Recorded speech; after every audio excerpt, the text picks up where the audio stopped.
तो है guys, welcome back to the new video. और जैसे कि आप सभी को पता होगा कि बिहार इंजीनियरिंग यूनिवर्सिटी में जितने भी स्टूडेंट हैं अभी किसी ना किसी सेमेस्टर में ही पढ़ते हैं। तो जनरली अभी बिहार इंजीनियरिंग 2024 में एडमिशन हुआ था BCC LE के थ्रू, मतलब कि लेटरल एंट्री के थ्रू 2024 में आपका जो कि इंट्रेंस एग्ज़ाम हुआ था। उस इंट्रेंस एग्ज़ाम के माध्यम से आप लोग बीटेक के थर्ड सेमेस्टर में यानी कि सेकेंड ईयर में आप बोल सकते हो, सेकेंड ईयर में आप लोग का एडमिशन होता है। तो वो बच्चे का एडमिशन हो गया था, अब उनकी क्लासेस स्टार्ट होने वाली है। तो हम उसकी जानकारी लेंगे कि यहाँ पे क्लासेस कब से आपके स्टार्ट होंगी, एंड साथ ही साथ हम यहाँ पे बात करेंगे कि आपका सेमेस्टर का एग्ज़ाम कब तक होने वाला रहेगा। ये मोस्ट इंपॉर्टेंट होने वाला रहेगा कि आपका सेमेस्टर का एग्ज़ाम कब होगा, आपका क्लास कब स्टार्ट होगा, ये सारा चीज़ हम जानेंगे। एंड यहाँ पे साथ साथ बता दें कि जो भी बच्चे अभी बीटेक के सेकेंड सेमेस्टर में हैं, जो कि JEE मेन के थ्रू एग्जाम दे करके जाते हैं, उनके लिए भी वीडियो इंपॉर्टेंट है। तो उन तक भी ये वीडियो जरूर आप लोग शेयर कर दीजिएगा, या अपने जिस भी कॉलेज में आप पढ़ते हैं उस कॉलेज में इस वीडियो को जरूर शेयर कर दीजिएगा, क्योंकि आपको एक प्लानिंग पता होना चाहिए था, आपको एक आइडिया होना चाहिए था कि कब मेरा सेमेस्टर क्लास स्टार्ट हो रहा है, कब मेरा एग्जाम हो रहा है, एंड सो वन थिंग कि कब क्या हो रहा है। वो चीज़ अगर आपके दिमाग में होती है ना, तो आपका माइंडसेट उस तरीका से काम करता है। फिर आप डेडिकेटेड होते हो कि यार इतना दिन में मुझे ये सब्जेक्ट खत्म करना है, इतना दिन में मुझे ये पेपर खत्म करना है, और ऐसे आपका माइंडसेट रहता है। तो आप इंडिविजुअली अपने आप पे फोकस कर पाते हो और अपने सिलेबस को with in a time period आप खत्म कर पाते हो और एग्जाम में अच्छा स्कोर कर पाते हो। तो ये वीडियो काफ़ी ज़्यादा इंपॉर्टेंट होने रहेगी, कब क्लासेस वगैरह स्टार्ट होते हैं। चलिए वीडियो को शुरू करते हैं। तो गाइस, सबसे पहले मैं बता दूं कि देखिए, बिहार इंजीनियरिंग एडमिशन जो यूनिवर्सिटी है उसका जो है कि आपका एडमिशन जो होता है ना, उसका एक हमेशा सेशन रहता है। उस सेशन के बच्चों को हमेशा एडमिशन उसी सेशन में मिलता है। तो देखिए, बिहार इंजीनियरिंग यूनिवर्सिटी में जो एडमिशन होता है वो BCC LE के थ्रू, जो लेटरल एंट्री के थ्रू जाते हैं, जो कि सेकंड ईयर में यानी कि थर्ड सेमेस्टर में जो एडमिशन होती है, उनकी जो है एंट्रेंस एग्जाम आज से 6 मंथ पहले करा दी गई थी, ठीक ना। और ये जो एग्जाम कंडक्ट कराती है BCC के थ्रू होती है, तो इनका एक अपना प्रोसीडिंग है। इसके जस्ट बाद जो है कि कॉलेज में आपको एडमिशन मिल जाता है। अब कॉलेज में एडमिशन देखा जाए तो आज से 2-3 मंथ पहले, ठीक है, यहाँ पे देख सकते हो कि एडमिशन जो है ये 3 मंथ पहले आपको मिल चुका था। अब जैसे ही एडमिशन मिलती है उसके जस्ट सेकंड स्टेप होती है कि आपको कॉलेज में रजिस्ट्रेशन करा जाता है। और ये रजिस्ट्रेशन की जो प्रक्रिया है आज से 15 दिन पहले, ठीक ना, 15 दिन पहले आपको ये सारा चीज़ करा लिया गया था। मैं थोड़ा बिजी था जिसकी वजह से मैं रजिस्ट्रेशन कैसे होती है, कितना फी लगती है, सब चीज़ें नहीं बता सका। लेकिन फिर भी ओवरऑल सारे स्टूडेंट जो कहीं ना कहीं बीटेक के थर्ड सेमेस्टर में एडमिशन लिए थे BCC LE के थ्रू, ठीक है, उनका रजिस्ट्रेशन यहाँ पे कंप्लीट करा लिया गया था 15 दिन पहले, ठीक है। तो ये रजिस्ट्रेशन में आपको कितना रुपये लगा, क्या चीज़ होता है, ये सब चीज़ आपको पता चल चुका होगा। हालांकि मैंने कई सारे पहले ही वीडियो बना रखा है कि रजिस्ट्रेशन में किसी भी तरीका की आपको परेशानी होती है या कुछ भी चीज़ आपको अपडेट होती है तो वो लास्ट तक आपका वहीं परेशानी चलते जाती है। तो रजिस्ट्रेशन काफ़ी केयरफुली कराना होता है, ठीक है। सब चीज़ आपको डिटेल, एक एक चीज़ आपको सही ढंग से भरना होता है, ठीक है ना। नाम, स्पेलिंग, डेट ऑफ बर्थ, ठीक है, ये सब चीज़ आपका सही होना चाहिए था, जेन्युइन। तो वो चीज़ आप लोगों ने करा लिया होगा, कोई दिक्कत नहीं। अगर फिर भी कोई इशू होती है तो वो आप यूनिवर्सिटी से जाकर के ठीक करा सकते हो, अगर रजिस्ट्रेशन में कुछ मिस्टेक हो रही है तो।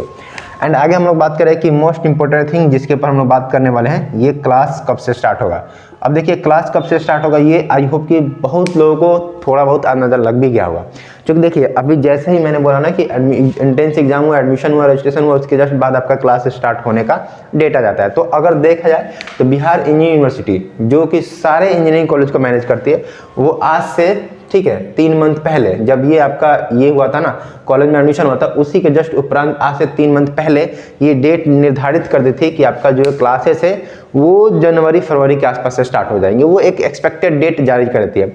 उसी एक्सपेक्टेड डेट के अनुसार सारे कॉलेज, अब देखिए यहाँ पे ये यूनिवर्सिटी 3 मंथ पहले ही चीज़ों को अपडेट कर दी थी, लेकिन ये 3 मंथ पहले अपडेट की थी। अब इसके बाद से जितने भी इंजीनियरिंग कॉलेज है, मान लीजिए कि एक A इंजीनियरिंग कॉलेज है, B है, एक C है, तो ये जो है ना ABC जो इंजीनियरिंग कॉलेज है किसी न किसी लोकेशन पे, वो क्या करती है कि अपने टाइम टेबल के अनुसार एक डिटेल नोटिस देती है। डिटेल नोटिस, जिस नोटिस में आपको सारा चीज़ें रहती है कि आपका क्लासेस कब से स्टार्ट होगी, ठीक है। यहाँ पे मेंशन है क्लासेस कब से स्टार्ट होगी, यहीं पे मेंशन रहेगा साथ साथ के कौन सा सेमेस्टर के लिए, ठीक है, ये कौन सा सेमेस्टर के लिए क्लास स्टार्ट हो रहा है। साथ साथ यहाँ पे मेंशन होती है कि क्लासरूम नंबर क्या होगा। देखिए, जब भी आप पढ़ाई करते हो, किसी न किसी क्लास में करते हो, तो क्लासरूम यहाँ पे मेंशन होती है। इसके साथ साथ देखो तो यहाँ पे ये भी चीज़ मेंशन करते हैं कि कौन सब्जेक्ट यानी कि कौन सा पेपर कौन टीचर ले रहे हैं, ठीक है, ये सारी चीज़ दिया रहती है।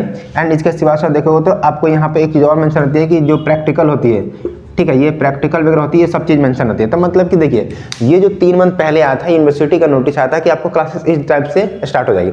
अब इसके बाद से अब जो भी इंजीनियरिंग कॉलेज वो अपना एक डिटेल नोटिस निकालती है, उसमें आपका क्लास का रूटीन, ठीक ना, वो आपका सब्जेक्ट और कौन सा पेपर, कौन सा चीज़ें कौन ले रहा है, ये पूरा डिटेल करके देती है। और साथ साथ यहाँ पर डेट मेंशन करती है। सबसे इंपॉर्टेंट थिंग यहाँ पे अपना डेट मेंशन करती है कि क्लासेस कब से स्टार्ट हो रही है। तो वो देखो ये क्लासेस जो स्टार्ट हो रही है लगभग सारे इंजीनियरिंग कॉलेज में ये सब चीज़ें तय कर ली गई है। आपका जो क्लासेस है वो आपका स्टार्ट हो रही है यहाँ पे 7 तारीख से, ठीक है, 7 जनवरी से कहीं स्टार्ट हो रही है, कहीं पे देखो तो 8 से हो रही है, 8 जनवरी से, कहीं पे देखो तो 10 जनवरी से हो रही है, ठीक है, कहीं पे 12 जनवरी से भी है।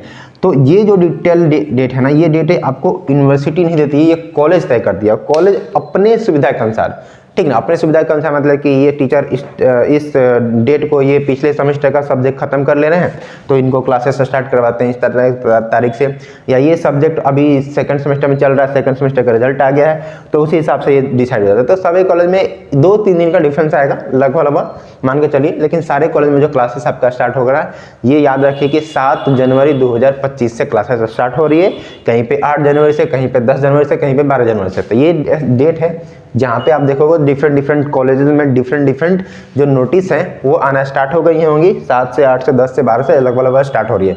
अब देखिए जैसे ये क्लासेस स्टार्ट होती है तो आपको यहाँ पे मैं बता दूँ कि यहाँ पर देखोगे कहीं कहीं पे मैंडेटरी भी किया गया है कि 75% अटेंडेंस भी जरूरी है। तो इस बात का भी आप लोग ध्यान रखेंगे, जब से आपका क्लासेस स्टार्ट होती है उसी दिन से आपका अटेंडेंस काउंट होने स्टार्ट हो जाती है। तो 75% आपका अटेंडेंस भी जरूरी है, उस हिसाब से आपका अटेंडेंस भी काउंट किया जाएगा। अगर अटेंडेंस में आप लोगों की 75% से कमी रहती है तो आपको एग्जाम फॉर्म नहीं भरने दिया जाएगा, ठीक ना, आपको मिड सेमेस्टर नहीं देने दिया जाएगा, और आपका रजिस्ट्रेशन जो होगा उसमें उसके जस्ट होने के बाद भी आपका कुछ प्रोसीडिंग नहीं होगा। तो इस बात का आप लोग ध्यान रखेंगे, 75% अटेंडेंस आपको चाहिए। और वो जो है कि क्लासिंग डे से काउंट किया जाता है, ऐसा नहीं है कि जो छुट्टी है उसमें काउंट किया जाता है, छुट्टी को छोड़ के ही 75% ऐड किए जाते हैं, जोड़े जाते हैं। तो आप इजीली कर सकते हो, इसमें कोई दिक्कत नहीं है। तो ये आपका क्लासेस का स्टार्ट का डेट हो गया। अब इसके जस्ट बाद एक स्टेप और बात करें कि सेमेस्टर की एग्जाम वगैरह कब होती है। अब देखिए यहाँ पे एंट्रेंस एग्जाम था और ये एग्जाम, इस एग्जाम में अंतर होती है। ये जो सेमेस्टर एग्जाम होती है, ये सेमेस्टर एग्जाम मतलब कि अब ये जैसे आपने थर्ड सेमेस्टर में गया, सेकंड ईयर में आपने थर्ड सेमेस्टर में गया, तो थर्ड सेमेस्टर में जो क्लासेस हुई है उसके जस्ट बाद आपका एग्जाम भी तो होगा ना। तो एग्जाम कैसे होंगे, कब होंगे, इसके बारे में थोड़ा सा जानकारी देते हैं। देखिए ये जो एग्जाम होती है, पहले बता दो कि ये एग्जाम आप लोगों को 2 फेज में ली जाती है, ठीक ना, 2 फेज में ले जाएगी। पहला जो एग्जाम होगा आपका मिड सम होगा, ठीक है, उसके बाद से आपका फाइनल एग्जाम होगा। फाइनल एग्जाम कहने का मतलब हो गया कि जो मिड सेमेस्टर होती है, मिड सेमेस्टर, तो मिड सेमेस्टर में आपको यूनिवर्सिटी जो है कि एक डेट देती है कि इतना से इतना दिन के बीच में आपका मिड सेमेस्टर लेना है।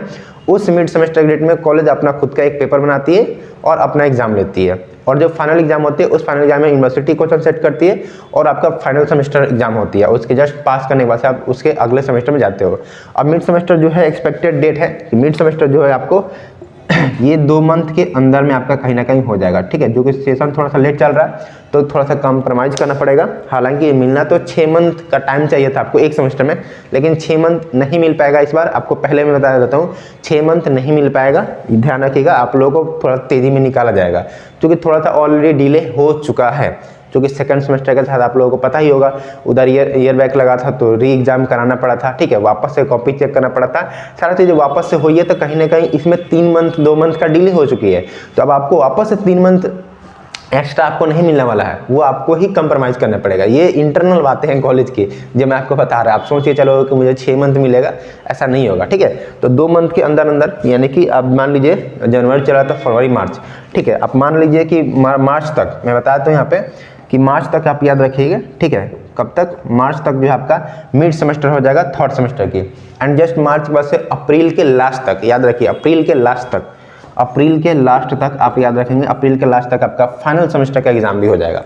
तो ये आप लोगों को गाइडलाइन है जो आपको ध्यान में रखनी है। आपको 6 मंथ यहाँ कम्प्लीटली नहीं मिलेगा, इस बात का आप लोग ध्यान रखेंगे। 2 मंथ का मार्जिन आपको देखने को मिल जाएगा लगभग, और ये डिपेंड करती है यूनिवर्सिटी के। तो यूनिवर्सिटी चाहेगी तो आपका जल्दी एग्जाम ले सकती है, उसमें कोई दिक्कत नहीं है।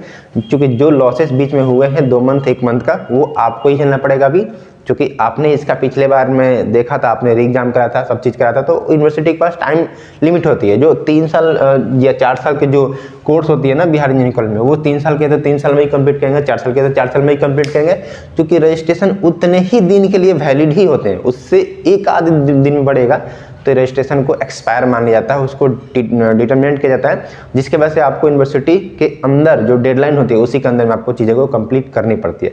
तो इस बात का ध्यान रखेंगे, आपको यहाँ पे 2 मंथ कम मिलेगा, 6 मंथ तो कंप्लीटली कभी नहीं मिलेगा। आपको ध्यान रखेंगे कि अगले मार्च में आपका मिड सेमेस्टर हो जाएगा, अप्रैल में आपका फाइनल सेमेस्टर हो जाएगा। तो ये पूरा प्रोसेसिंग में बता दिया कि क्लासेस कब से स्टार्ट हो रही है और क्लासेस स्टार्ट होती है तो उसका नोटिस वगैरह कैसा मिलता है।